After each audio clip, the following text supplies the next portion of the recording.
Hello ಎಲ್ರಿಗೂ ನಮಸ್ಕಾರ. Agritech YouTube ಚಾನಲ್ಗೆ ಸ್ವಾಗತ ಸುಸ್ವಾಗತ.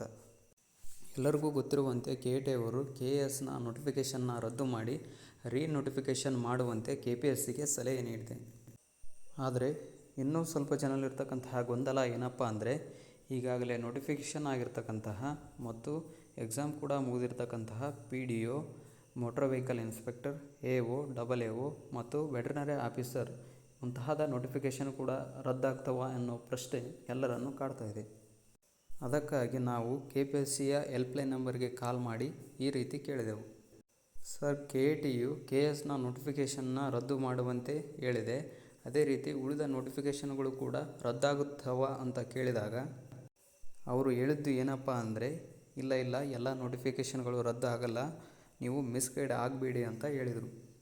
ಅದೇ ರೀತಿ ಅವರು ಹೇಳಿದ್ದೇನಪ್ಪ ಅಂದರೆ, ಎಲ್ಲ ನೋಟಿಫಿಕೇಷನ್ಗಳು ಆಗಿ ರದ್ದು ಮಾಡೋಕ್ಕೆ ಬರೋದಿಲ್ಲ, ಆಗಿರ್ತಕ್ಕಂತಹ ನೋಟಿಫಿಕೇಷನ್ಗಳಿಗೆ ಎಕ್ಸಾಮನ್ನು ಕಂಡಕ್ಟ್ ಮಾಡುತ್ತಾರೆ ಅಂತ ಹೇಳಿದರು. ಆದ್ದರಿಂದ ನಾನು ಎಲ್ಲ ಆಸ್ಪಿರೆಂಟ್ಸ್ಗೆ ಹೇಳೋದೇನಪ್ಪ ಅಂದರೆ, ಯಾವುದೇ ಕಾರಣಕ್ಕೂ ಮಿಸ್ಗೈಡ್ ಆಗದೆ ನಿಮ್ಮ ಪ್ರಯತ್ನವನ್ನು ನೀವು ಮಾಡ್ತಾಯಿರಿ.